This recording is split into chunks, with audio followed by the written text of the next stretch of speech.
ಓಂ ಶ್ರೀ ಗುರು ಬಸವಲಿಂಗಾಯ ನಮಃ. ನಾಡಿನ ನಮ್ಮೆಲ್ಲರ ಹೆಮ್ಮೆಯ ಬಸವ ಬಾದವನ್ನು ಎತ್ತಿ ಹಿಡಿದಂತಹ ಸಿದ್ದರಾಮಯ್ಯನವರಲ್ಲಿ ಒಂದು ಮನವಿಯನ್ನು ನಾನು ಮಾಡಲಿಕ್ಕೆ ಬಯಸ್ತೇನೆ. ಈ ಸಲದ ರಾಜ್ಯ ಬಜೆಟ್ನ ಪೂರ್ವದಲ್ಲಿ ನಿಮ್ಮನ್ನು ಕೆಲವು ಜನ ಮಠಾಧೀಶರು ಭೇಟಿಯಾದರು. ಹಲವಾರು ವಿಷಯಗಳನ್ನು ತಮ್ಮ ಮುಂದೆ ಪ್ರಸ್ತಾಪ ಮಾಡಿದರು. ಅದಕ್ಕೆ ತಾವು ಯಾವುದೇ ರೀತಿಯ ಕವಡೆ ಕಾಸಿನ ಕಿಮ್ಮತ್ತು ಕೂಡ ಕೊಡಲಿಲ್ಲ. ನನಗೆ ನಿಮ್ಮ ನಡೆ ಆಶ್ಚರ್ಯವನ್ನೇನುಂಟು ಮಾಡಲಿಲ್ಲ. ಯಾಕಂದರೆ ನೀವು ಪಕ್ಕ ಬಸವವಾದಿಯಾಗಿದ್ದೀರಿ. ಯಾರ್ಯಾರು ಏನೇನು ಅಂತ ನಿಮಗೆ ಗೊತ್ತಿದೆ. ಯಾವ್ಯಾವ ಹುತ್ತದಲ್ಲಿ ಯಾವ್ಯಾವ ಹಾವುಗಳಿವೆ ಅಂತಂಬುದು ಕೂಡ ತಮಗೆ ಈಗಾಗಲೇ ವಿಸ್ತೃತವಾಗಿ ಗೊತ್ತಿರುತ್ತದೆ. ಬಸವಣ್ಣನ ಹೆಸರು ಹೇಳಿ ಬಸವಣ್ಣವರ ವಿಚಾರಗಳಿಗೆ ಚ್ಯುತಿ ತರತಕ್ಕಂಥ ಮಠಾಧೀಶರು ಇಡೀ ರಾಜ್ಯದ ತುಂಬ ಇದ್ದಾರೆ ಅನ್ನುವ ಸಂಗತಿ ನನಗಷ್ಟೇ ಅಲ್ಲ, ನಿಮಗೂ ಕೂಡ ಈಗಾಗಲೇ ಗೊತ್ತಾಗಿ ಬಿಟ್ಟಿದೆ. ಬಸವಣ್ಣನ ಪರವಾಗಿ ಯಾರು ಇಲ್ಲ ಅಂತ ತಾವು ದಯವಿಟ್ಟು ತಪ್ಪಾಗಿ ಭಾವಿಸಬೇಡಿ. ಬಸವಣ್ಣವರ ವಿಚಾರಧಾರೆಯ ಪರವಾಗಿ ನಿಮ್ಮಂಥವ್ರು ಹೇಗಿದ್ದೀರೋ ಹಾಗೆಯೇ ಜನಸಾಮಾನ್ಯರಲ್ಲಿ ಸಾಕಷ್ಟು ಜನ ಇದ್ದಾರೆ. ಬಸವ ತತ್ವಕ್ಕಾಗಿ, ಬಸವ ತತ್ವದ ಉಳಿವಿಗಾಗಿ, ಬಸವ ತತ್ವದ ಬೆಳವಣಿಗೆಗಾಗಿ, ಬಸವ ತತ್ವ ಜೀವಂತವಾಗಿ ಉಸಿರಾಡಲಿ ಅನ್ನುವ ಕಾರಣಕ್ಕಾಗಿ ಹಲವಾರು ಯುವ ಮನಸ್ಸುಗಳು ತುಡಿತಾ ಇವೆ, ಮಿಡಿತಾ ಇವೆ. ಆದರೆ ಈ ಸಮಾಜದಲ್ಲಿ ಈಗಾಗಲೇ ಮುನ್ನೆಲೆಯಲ್ಲಿರುವಂಥ, ಈಗಾಗಲೇ ಈ ಕಬ್ಜವನ್ನು ಕೊಂಡಿರತಕ್ಕಂಥ ಕೆಲವು ಶಕ್ತಿಗಳಿವೆಲ್ಲ, ಅವು ಯುವಕರನ್ನ ಮುಂದೆ ಬಿಡಲಿಕ್ಕೆ ತಯಾರಿಲ್ಲ. ಹಾಗಾಗಿ ಅವರು ಬಸವೇಶ್ವರ ಟ್ರೇಡಿಂಗ್ ಕಂಪನಿಯನ್ನು ರಾಜ್ಯಾದ್ಯಂತ ತೆಗೆದು ಬಿಟ್ಟಿದ್ದಾರೆ. ಹಲವರು ತಮ್ಮ ಶಕ್ತಿ ಅನುಸಾರ ಅಲ್ಲಲ್ಲಿ ಮಳಿಗೆಗಳನ್ನು ಕೂಡ ಇಟ್ಟಿದ್ದಾರೆ. ಅಲ್ಲಲ್ಲಿ ಕೆಲವು ಪುಸ್ತಕಗಳನ್ನು ಪ್ರಕಟಿಸ್ತಾ ಬಸವಣ್ಣವರನ್ನ ಫೋಟೋಗಳನ್ನು ಮಾರಾಟ ಮಾಡ್ತಾ ವ್ಯವಹಾರವನ್ನು ಭರ್ಜರಿಯಾಗಿ ಮಾಡ್ತಾ ಇದ್ದಾರೆ. ಕೆಲವು ಸಂಸ್ಥೆಗಳಿವೆ, ನಿಮ್ಮ ಗಮನಕ್ಕೆ ಈಗಾಗಲೇ ಬಂದಿರುವ ಸಾಧ್ಯತೆಗಳಿವೆ. ಆ ಸಂಸ್ಥೆ ಹೆಸರು ಕೂಡ ಬಸವಣ್ಣ ಹೆಸರ ಮೇಲೆ ಇರ್ತವೆ. ಆದರೆ ಮಾಡುವ ಕೆಲಸ ಎಂಥದ್ದು ಅಂತ ಅನ್ನೋದನ್ನ ನಾನು ಬಿಚ್ಚಿ ಹೇಳುವ ಅಗತ್ಯ ಇಲ್ಲ ಅಂತ ಭಾವಿಸಿದ್ದೇನೆ. ಇವರೆಲ್ಲ ಸಮಾಜಮುಖಿಯ ಕಾಳಜಿ ಚಿಂತನೆಗಳು ಅವರಲ್ಲಿ ಇಲ್ಲವೇ ಇಲ್ಲ. ನೋಡಿದ್ರೆ 3 ಬೆಟ್ಟು ವಿಭೂತಿ ಹಣೆ ಮೇಲೆ ಇರ್ತದೆ. ಬಸವಾ ಬಸವಾ ಬಸವ ಅಂತಿರ್ತಾರೆ. ಆದರೆ ಸಾಮಾಜಿಕ ಬದಲಾವಣೆಯನ್ನು ಅವರೆಂದೂ ಬಯಸೋದಿಲ್ಲ. ಅಪ್ಪನು ನಮ್ಮ ಮಾದಾರ ಚೆನ್ನಯ್ಯ, ಬಪ್ಪನು ನಮ್ಮ ಡೋಹಾರ ಕಕ್ಕಯ್ಯ ಅಂತ ಹೇಳಿದ್ರಲ್ಲ, ಆ ಕಾಳಜಿ, ಆ ಪ್ರೀತಿ, ಆ ಉತ್ಸಾಹ ಇವರಲ್ಲಿ ಇಲ್ಲವೇ ಇಲ್ಲವ. ಇವರು ತಮ್ಮ ಸಂಸ್ಥೆಗಳ ಅಡಿಯಲ್ಲಿ ಅಂಬಿಗರ ಚೌಡೆಯನ ಜಯಂತಿ ಮಾಡಲಿಕ್ಕೆ ಸಾಧ್ಯ ಇಲ್ಲ. ಇವರು ಮಾದಾರ ಚೆನ್ನಯ್ಯನ ಜಯಂತಿ ಮಾಡಲಿಕ್ಕೆ ಸಾಧ್ಯ ಇಲ್ಲ. ಕುಂಬಾರ ಗುಂಡಯ್ಯನ ಜಯಂತಿ ಮಾಡಲಿಕ್ಕೆ ಸಾಧ್ಯ ಇಲ್ಲ. ಕುಂಬಾರ ಗುಂಡಯ್ಯನ ಮನೆಗೆ ಹೋಗಿ ಅಲ್ಲಿ ಕುಂಬಾರ ಗುಂಡಯ್ಯನ ಬಗ್ಗೆ, ಕೇತಲಾದೇವಿ ಬಗ್ಗೆ, ಅಂಬಿಗರ ಚೌಡಯ್ಯನ ಬಗ್ಗೆ, ಮಡಿವಾಳ ಮಾಚಿದೇವರ ಬಗ್ಗೆ ತಿಳಿಸುವ ತಾತ ಇವರಲ್ಲಿ ಒಳಗಡೆ ಇಲ್ಲವೇ ಇಲ್ಲ. ಸರ್ಕಾರದ ಯೋಜನೆಗಳಿಗಾಗಿ ಪೂರಕವಾದಂತಹ ವರದಿಯನ್ನು ಸಿದ್ಧಪಡಿಸುವುದು, ಸರ್ಕಾರದ ಆಯಕಟ್ಟಿನಲ್ಲಿ ಅವರಿಗೆ ಮಂಡಿಸುವುದು, ಅದರಿಂದ ದುಡ್ಡು ತಗೊಂಡು ಅವರ ಸಂಸ್ಥೆ ನಡೆಸುವುದು, ಇದಿಷ್ಟು ಕೆಲಸ. ಬಹುತೇಕ ಮಠಾಧೀಶರಂತೂ ನಿಮಗೆ ಗೊತ್ತಿದೆ, ನಾನು ಹೇಳೋ ಅವಶ್ಯಕತೆ ಇಲ್ಲ. ಈಗಾಗಲೇ ಅವರು ದೊಡ್ಡ ದೊಡ್ಡ ಶೈಕ್ಷಣಿಕ ಕೇಂದ್ರಗಳನ್ನು ಸ್ಥಾಪಿಸಿ ಬಿಟ್ಟಿದ್ದಾರೆ. ಆ ಶಿಕ್ಷಣದ ಕೇಂದ್ರಗಳು ಉಳಿಬೇಕಾಗಿದೆ. ಮುಖ್ಯವಾಗಿ ತತ್ವ ಅಲ್ಲ, ಚಿಂತನೆಗಳಲ್ಲ, ಬಸವಣ್ಣವರಲ್ಲ, ಅದರ ಏಳಿಗೆಯಾಗಿ ಯಾರ್ಯಾರ್ದೋ ಕೈಗೆ ಬಿದ್ದು, ಕಾಲಿಗೆ ಬಿದ್ದು ಅದನ್ನು ಬೆಳೆಸುವಂತಹ ಎತ್ತುಗಡೆಯಲ್ಲಿ ಅವರೆಲ್ಲ ಇದ್ದಾರೆ. ಹಾಗಾಗಿ ಅವರಿಗೆ ತತ್ವ ಮುಖ್ಯ ಆಗೋದಿಲ್ಲ. ಯಾರು ಅಧಿಕಾರದಲ್ಲಿ ಇರ್ತಾರೋ ಅವರ ಬಾಲಂಗೋಸಿ ಆಗಿರ್ತಾರೆ. ಬಸವಣ್ಣವರು ಆಗಿರ್ಲಿಲ್ಲವಲ್ಲ. ಕಾಣಿಯ ಸೋಲ ಅರ್ಧ ಗಾಣಿಯ ಗೆಲ್ಲ, ಜಾಣ ನೋಡವ ನಮ್ಮ ಕೂಡಲ ಸಂಗಮ ದೇವ ಅಂತ ಹೇಳಿದ್ರು. ಯಾವುದಕ್ಕೂ ಆಸೆ ಪಡಲಿಲ್ಲ ಅವರು. ಆದರೆ ಇವತ್ತಿನ ಬಹುತೇಕ ಮಠಾಧೀಶರು ಆಶೆ ಬುರುಕರಾಗಿದ್ದಾರೆ. ಬೇಕಾದಷ್ಟು ಈಗಾಗಲೇ ದುಡ್ಡಿದೆ, ದೊಡ್ಡ ಸಂಸ್ಥೆಗಳಿವೆ. ಆ ಸಂಸ್ಥೆಯ ಮಕ್ಕಳಿಗೆ, ಅಲ್ಲಿರುವ ಸಿಬ್ಬಂದಿಗಳಿಗೆ ಬಸವಣ್ಣ ಗೊತ್ತಿಲ್ಲ. ಯಾಕಂದ್ರೆ ಅಲ್ಲಿ ಅವರೊಳಗಡೆ ಗಟ್ಟಿಯಾದಂತಹ ವಿಚಾರವನ್ನ ತನ್ನ ಸಂಸ್ಥೆಯ ಜನಗಳಿಗೆ ತಿಳಿಸಬೇಕನ್ನುವ ಹಂಬಲ, ತುಡಿತ ಆ ಮಠಾಧೀಶರಿಗೆ ಇಲ್ಲ. ಆ ಸಂಸ್ಥೆಯ ಸಿಬ್ಬಂದಿಗಳಿಗೆ, ಮಕ್ಕಳಿಗೆ ಬಸವ ತತ್ವವನ್ನು ಹೇಳಿಕೊಟ್ರೆ ಅವರು ಮುಂದೆ ಎಲ್ಲೂ ನಮಗೆ ವಿರುದ್ಧ ಆಗಬಹುದೇನೋ ಅಂತ ಒಂದು ಆತಂಕ ಅವರಲ್ಲಿ ಕಾಡ್ತಾ ಇದೆ. ಜ್ಞಾನದ ಬಲದಿಂದ ಅಜ್ಞಾನದ ಕೇಡ ನೋಡ. ಹೌದು, ಬಸವಣ್ಣೆ ಹಾಗೆ. ಆತನ ಭಕ್ತಿ ಮಾಡೋದು ತುಂಬ ಕಷ್ಟ. ಬಸವಣ್ಣವರು ಭಕ್ತಿ ಮಾಡಿ, ಬಸವಣ್ಣನ ಭಕ್ತಿ ಮಾಡಿದ್ರೆ ಯಾವ್ದು ಹೋಗುತ್ತಾ ಕೊಯ್ಯುತ್ತದೆ, ಬರುತ್ತಾ ಕೊಯ್ಯುತ್ತದೆ ಅಂತ ಗರಗಸದಂತೆ ಒಂದು ರೀತಿ ಒಳಗಡೆ ಬಸವಣ್ಣ ನಮಗೆ ಆತ್ಮಾವಲೋಕನ ಮಾಡ್ಲಿಕ್ಕೆ ಹಸ್ತಾನೆ, ಚಿಂತನೆ ಮಾಡ್ಲಿಕ್ಕೆ ಹಸ್ತಾನೆ, ನಮ್ಮ ಸುಳ್ಳು ಸೊಟ್ಟುಗಳನ್ನು ತಿದ್ದಲಿಕ್ಕೆ ಬಯಸ್ತಾನೆ. ಇಲ್ಲದೆ ಇದ್ರೆ ಆತ ನಮ್ಮನ್ನು ಮುಳುಗಿಸಿಬಿಡ್ತಾನೆ. ಇದು ಸತ್ಯ ಇದೆ.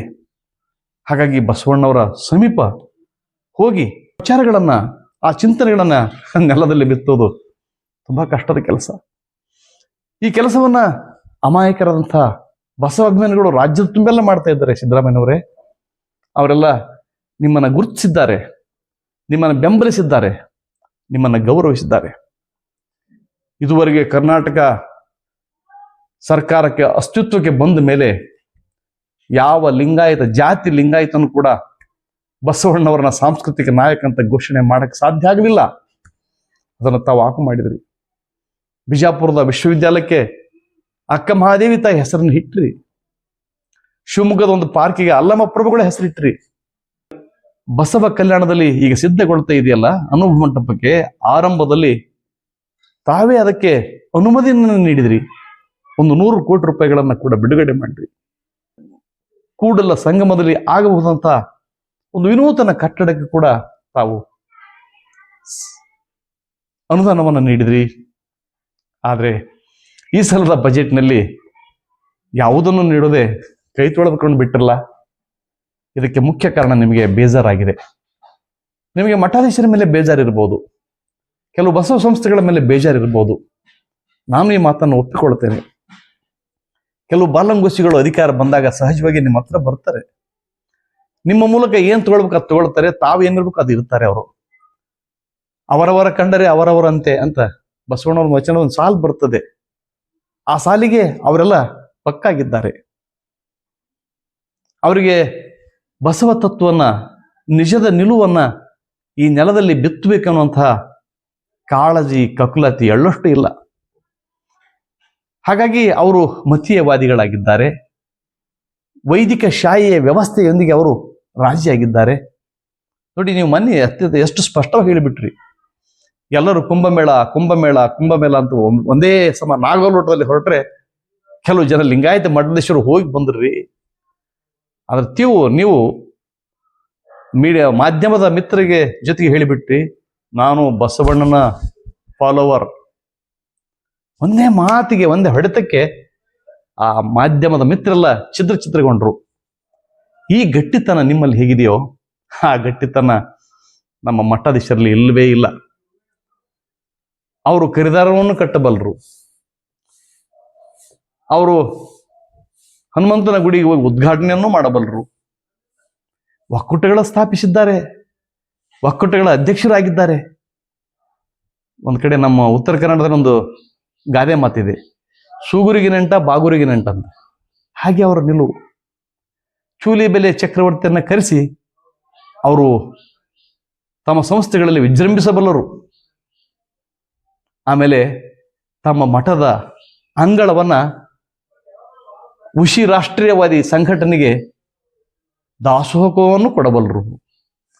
ಅವರ ಜೊತೆಗೆ ತಳುಕು ಬಳಕಿನಿಂದ ಮಿಂಚಿ ಪ್ರಸಿದ್ಧಿಯನ್ನು ಪಡೆಯಬಲ್ಲರು. ತಮ್ಮ ಸುತ್ತಮುತ್ತ ಈ ಮಠಾಧೀಶರು ಒಂದು ಟೋಳಿಯನ್ನ ಇಟ್ಟುಕೊಂಡಿದ್ದಾರೆ. ಹೊಗಳು ಭಟ್ಟರಿದ್ದಾರೆ, ಮಾಧ್ಯಮದ ಮಿತ್ರರಿದ್ದಾರೆ. ಅವರ ಮೂಲಕ ಉಗೇ ಚಾಂಗು ಬಲ ಹೇಳಿಸಿಕೊಳ್ಳಬಲ್ಲರು. ಇವರು ಬಸವಣ್ಣವರ ಅನುಯಾಯಿಗಳಾಗಲಿಕ್ಕೆ, ಬಸವಣ್ಣವರ ವಿಚಾರಧಾರೆಯನ್ನ ಬಿತ್ತಲಿಕ್ಕೆ ಸಾಧ್ಯನಾ? ಮುಖ್ಯಮಂತ್ರಿಗಳೇ, ದಯವಿಟ್ಟು ಇವರನ್ನ ನೋಡಿ ನಿಜವಾದ ಲಿಂಗಾಯತರಿಗೆ ಅವಮಾನ ಮಾಡಬೇಡಿ. ನಾವು ಕಡಿಮೆ ಸಂಖ್ಯೆಯಲ್ಲಿ ಇರಬಹುದು, ಆದರೆ ಸತ್ವಯುತವಾಗಿದ್ದೇವೆ. ನಿಮ್ಮೊಂದಿಗೆ ನಿಮ್ಮ ಮಾತಿನಲ್ಲಿ ಹೆಜ್ಜೆ ಇಟ್ಟು ನಡೆಯುವಂಥವರಾಗಿದ್ದೇವೆ. ನಿಮಗಾಗಿ ನಮ್ಮೆಲ್ಲವನ್ನೂ ತ್ಯಾಗ ಮಾಡುವವರಾಗಿದ್ದೇವೆ. ಯಾರನ್ನೋ ನೋಡಿ, ಇನ್ಯಾರೋ ಎಂಥವೋ ಕೆಲವು ಸಂಸ್ಥೆಗಳ ನೋಡಿ ಲಿಂಗಾಯತರನ್ನ ನೀವು ಅಂಡರ್ ಎಸ್ಟಿಮೇಟ್ ಮಾಡಬೇಡಿ. ದಯವಿಟ್ಟು ಬಸವ ತತ್ವವನ್ನ ಈ ನಾಡಿನ ತುಂಬ ಪಸರಿಸುವಂತಹ ಮನಸ್ಸುಗಳಿವೆ, ಸಾಕಷ್ಟು ಮನಸ್ಸುಗಳಿವೆ, ಸಂಸ್ಥೆಗಳಿವೆ. ಆ ಸಂಸ್ಥೆಗಳಿಗೆ, ಆ ವ್ಯಕ್ತಿಗಳಿಗೆ ಸರ್ಕಾರ ಸ್ಪಂದಿಸಿದ್ದರೆ ಖಂಡಿತವಾಗಿಯೂ ಕರ್ನಾಟಕದತ್ತ ಇಡೀ ಭಾರತವೇ ತಿರುಗಿ ನೋಡ್ತಕ್ಕಂಥ ಒಂದು ಸಮೃದ್ಧತೆಯನ್ನು ಸೃಷ್ಟಿ ಮಾಡಬಲ್ಲೆವು ನಾವು. ಕಟ್ಟಬಲ್ಲೆವು ನಾವು, ಕೆಡುವವರು ನಾವಲ್ಲ. ಮನುಷ್ಯತ್ವದ ಬೀಜಗಳನ್ನು ಬಿತ್ತಿದ ಬಸವಾದಿ ಶರಣರ ವಿಚಾರಗಳನ್ನು ಎತ್ತಿಕೊಂಡು ಹೋಗಬಲ್ಲೆವು ನಾವು. ನಮಗೆ ಮಠಗಳ ಸಹವಾಸ ಇಲ್ಲ, ಮಠಗಳ ಗೊಡವೆ ನಮಗೆ ಬೇಕಾಗಿಲ್ಲ. ನೀವೊಬ್ಬರು ಜೊತೆಯಾಗಿಬಿಟ್ರೆ ಸಾಕು. ಈ ತತ್ವಗಳನ್ನು, ಚಿಂತನೆಗಳನ್ನು ತಲುಪಿಸಬಲ್ಲೆವು ನಾವು. ಅದಕ್ಕೆ ಅಡ್ಡಿ ಆತಂಕ ಆಗಿರೋರು ಮಠಾಧೀಶರೇ. ಯಾವ ಮಠಾಧೀಶರು ಕೂಡ ಬಸವಣ್ಣವರನ್ನು ಎತ್ತಿಕೊಂಡು ಹೋಗ್ಬೇಕನ್ನುವಂಥ ಉತ್ಸಾಹ ಇಲ್ಲ, ಲವಲವಿಕೆ ಇಲ್ಲ. ಬಸವಣ್ಣನ ಡುಬ್ಬದ ಮೇಲೆ ಕುಳಿತು ತಾವು ಮೆರೆಯಬೇಕಂತ ಹಿಕ್ಮತ್ ಅವರಿಗಿದೆ. ಹಾಗಾಗಿ ತಾವು ಈ ಲಿಂಗಾಯತರನ್ನ ಕಡೆಗಣಿಸಿದ್ರಿ. ಮಠಾಧೀಶರೇ ಲಿಂಗಾಯತರಲ್ಲ, ಕೆಲವು ಸಂಸ್ಥೆಗಳೇ ಲಿಂಗಾಯತರಲ್ಲ. ಸಿದ್ದರಾಮಯ್ಯನವರೇ, ನಿಮ್ಮ ಜಾತಿ ರಹಿತ ನಿಲುವುಗಳಿದೆಯಲ್ಲ, ವರ್ಗ ವರ್ಣರಹಿತ ಆದಂಥ ನಿಮ್ಮ ಗಟ್ಟಿತನ ಇದೆಯಲ್ಲ, ವಾರ ತಿಥಿ ಮಿತಿಗಳನ್ನು ನೋಡದೆ ಬಸವ ಜಯಂತಿಯ ದಿನ ನೀವು ಪ್ರಮಾಣ ವಚನವನ್ನು ಸ್ವೀಕರಿಸಿದ್ದೀರಿ. ಬಡವರ ಪರವಾಗಿ ನಿಮ್ಮ ತುಡಿತ ಇದೆ. ಹಲವಾರು ಯೋಜನೆಗಳು ತಳಸ್ಪರ್ಶಿಯಾಗಿವೆ. ನಿಮ್ಮೊಂದಿಗೆ ಇಡೀ ನಾಡೇ ಇದೆ. ನಿಮ್ಮೊಂದಿಗೆ ನಾವು ಹುಸಿ ಭಕ್ತರಿಲ್ಲ, ಗಟ್ಟಿಯಾದ ಕಾಳುಗಳಿದ್ದೇವೆ. ಈ ಕಾಳುಗಳ ಸಂಖ್ಯೆ ಕಡಿಮೆ ಇರಬಹುದು, ಆದರೆ ಫಲವತ್ತತೆ ಇರುವಂತಹ ಗಟ್ಟಿ ಕಾಳುಗಳಿವು. ಇವರನ್ನ ಉಪಯೋಗ ಮಾಡಿಕೊಂಡು ನಿಜವಾದ ಬಸವ ತತ್ವವನ್ನ ಇಲ್ಲಿ ಬಿತ್ತುವುದಕ್ಕೆ ಅವಕಾಶ ಮಾಡಿಕೊಡಿ ಅಂತ ತಮ್ಮಲ್ಲಿ ಮತ್ತೊಮ್ಮೆ ಮಗದೊಮ್ಮೆ ಕಳಕಳಿಯಿಂದ ಕೇಳಿಕೊಳ್ಳಿಕ್ಕೆ ನಾನು ಬಯಸ್ತೇನೆ. ನಿಮ್ಮ ಕೆಲಸಗಳ ಜೊತೆಗೆ, ಬಸವ ಪರ ನಿಲುವುಗಳ ಜೊತೆಗೆ, ಬಸವ ತತ್ವನ ಆಚರಣೆ ಮಾಡಬೇಕಂತ ತಮ್ಮ ಬೇಕೆನ್ನುವ ತುಡಿತದ ಜೊತೆಗೆ ನಾವಿದ್ದೀವಿ ಅಂತ ಹೇಳ್ತಾ, ಇದುವರೆಗೆ ನನ್ನೊಂದಿಗೆ ಬಂದ ನಿಮ್ಮೆಲ್ಲರಿಗೂ ಗೌರವದ ಪ್ರೀತಿಯ ಶರಣಾರ್ಥಿಗಳು. ನಿಮ್ಮ ವಿಶ್ವಾರಾಧ್ಯ ಸತ್ಯಂಪೇಟೆ.